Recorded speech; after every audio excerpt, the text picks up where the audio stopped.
ក៏សល់ឯណាខ្ញុំបានធ្វើហើយសូមព្រះគុណអើយឲ្យខ្ញុំមានជងយោសង្ទ្របទនសម្បូរដោយពងរស់នៅក្នុងលោកកុំឲ្យស្គាល់ខ្វាំងសង្កភាពមមមួនរួញពីរោគាផន់ទុំវេទនី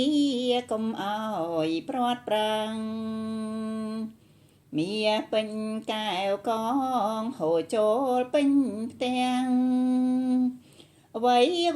មិនខ្វាំងបរិបូរគ្រប់យ៉ាង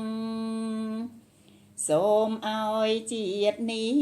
ជួបតែមនុស្សល្អអំពើបវរក្របញាតចិនខាងកុសលខ្ញុំពិនសូមលាតត្រដាងជួយខ្ញុំក្រុមយ៉ាងកំបីបងអង្គ